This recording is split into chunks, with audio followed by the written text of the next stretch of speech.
elle est en contact régulier avec des chevaux, des vaches, hein, des choses comme ça. Et au début, c'était juste ingérable. Elle devenait dingue dès qu'elle les voyait. Elle sautait sur le grillage et enfin, elle était, je ne vais pas dire hors de contrôle, mais elle nous écoutait plus. Tu vois, il y a le on-off qui, voilà. Et là, aujourd'hui, elle arrive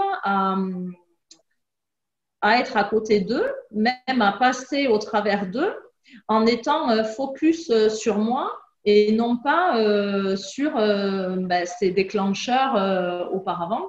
Donc ça, c'est une grosse victoire pour nous. Bonjour Sandra Bonjour Frédéric. et merci d'être là pour nous faire part de ton expérience un petit peu avec moi et avec le cours que tu as suivi. Alors, Avec plaisir.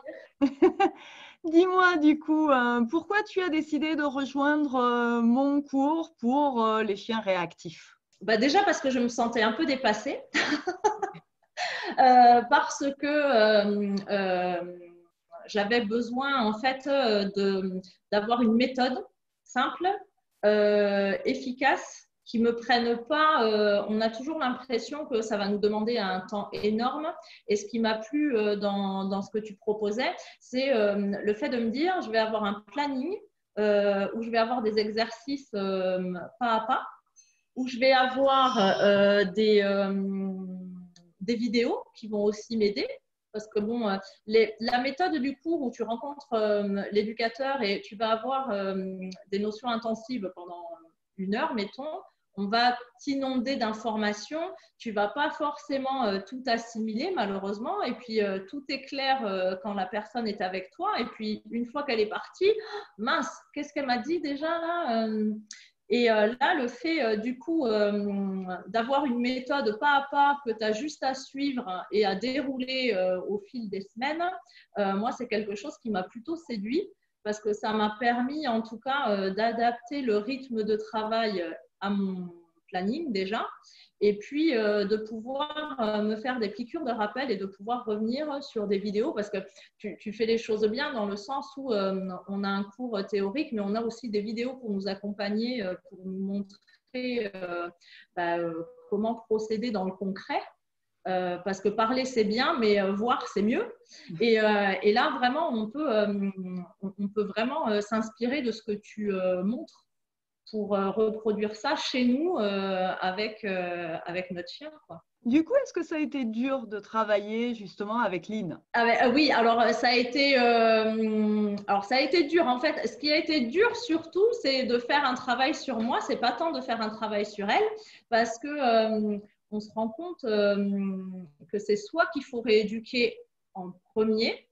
Il faut remettre à plat toutes les idées reçues et vraiment aborder les choses sans a priori et être prêt à revoir les choses sous un angle de vue différent. Et alors moi, j'ai un chien qui percute vite, mais qui s'impatiente du coup aussi hyper vite. Et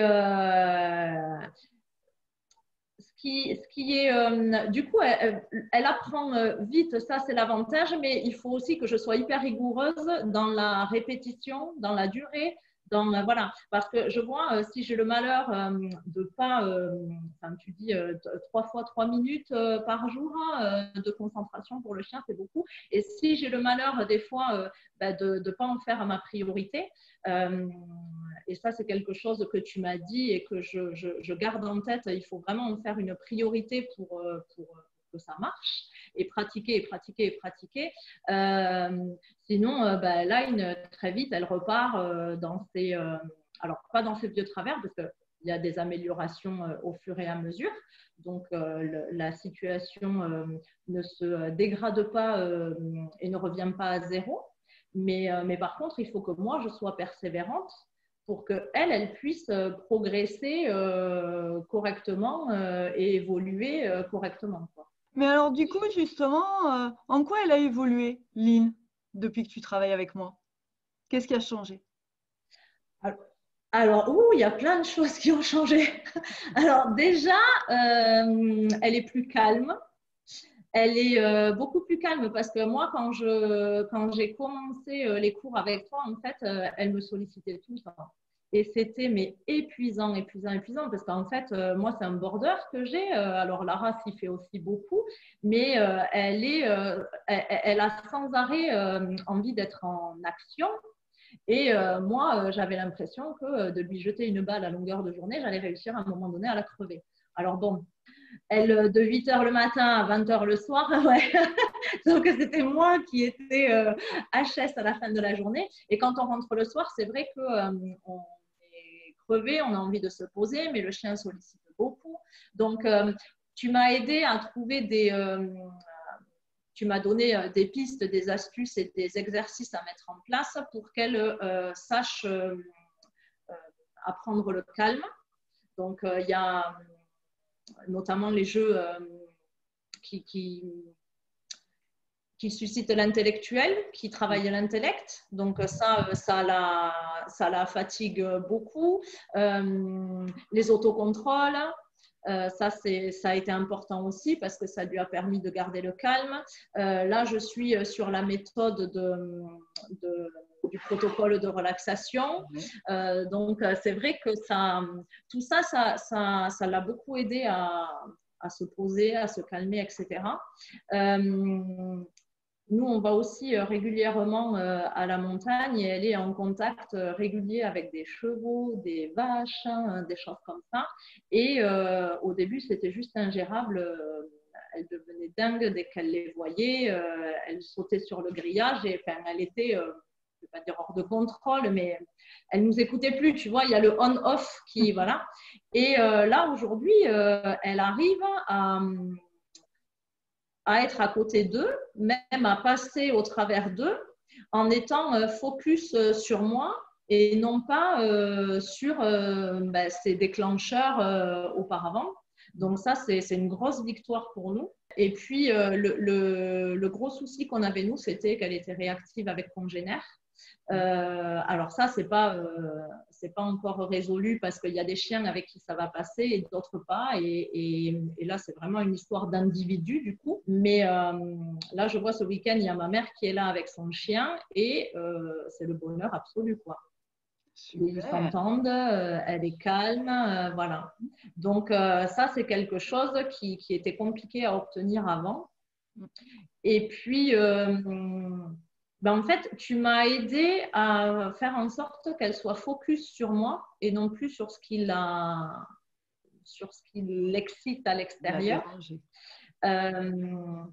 Et en fait, en plus, tous ces exercices-là, c'est tout bénef parce que tous ces exercices-là, ça nous a permis de vraiment développer une complicité encore plus forte. Donc, ça, c'est aussi une relation avec son chien qui est super appréciable parce que on a l'impression que juste faire des papouilles et des mamours, ça suffit. Sauf que travailler avec son chien, le chien, il est généralement super réceptif et content. Et voilà, quoi. Enfin, c'est tout bénef pour tout le monde. Ah, surtout que, comme tu l'as dit, tu as un border. Donc, effectivement, les borders, quand même, ils aiment bien apprendre. C'est ça. Ouais. Il y a l'instinct, il y a tout ce qu'il faut, donc voilà. Du coup, qu'est-ce que tu dirais à quelqu'un qui hésite? Avant de rejoindre le cours, tu as dû te poser quand même quelques questions. Oui, oui, parce que on se dit, bon, déjà, est-ce que des cours en ligne, ça va être percutant? Est-ce que je vais arriver vraiment à avoir, est-ce que ça va vraiment m'apporter les solutions? Parce qu'il y a des gens qui peuvent être un peu effrayés, entre guillemets, de ne pas avoir ce rapport physique avec la personne avec laquelle ils vont entamer la démarche, parce qu'ils se disent forcément, si je dois travailler avec mon chien, eh ben, il faut que l'éducateur il soit là, quoi. Sauf que c'est là toute la magie de ta méthode, en fait, j'ai envie de dire, c'est que tu donnes vraiment tous les outils pour que ce soit nous. Ce n'est pas toi qui fais pour nous. Ça, il faut que les gens ils l'intègrent. Tu nous donnes les outils pour travailler correctement avec notre chien. Et moi, je dirais qu'il faut y aller les yeux fermés parce que ça… Ouais, encore une fois, enfin, tu nous donnes tout pour faire. En plus, moi, ce qui m'a beaucoup séduit chez toi, c'est le côté bienveillant. C'est vrai que on peut se livrer à toi, même quand on se flagellerait nous-mêmes parce qu'on trouve qu'on fait des erreurs, etc. Toi, tu tires toujours le positif, hein, tu es très présente, tu es très réactive, tu fais des webinaires pour des réunions coaching où on se retrouve entre nous et du coup, ça nous aide aussi, ça nous rebooste. Moi, je sais que pour y avoir justement assisté, il y a des moments où tu as des questionnements, des choses comme ça et le fait d'être déjà avec d'autres personnes qui rencontrent la même problématique, dont on peut s'inspirer des solutions qu'elles ont elles-mêmes trouvées et des conseils que tu leur apportes, ça nous permet vraiment d'avancer. Donc, en fait, on n'est jamais seul. Alors qu'encore une fois, hein, je me répète, mais un éducateur que tu vas voir 1 heure et qui après,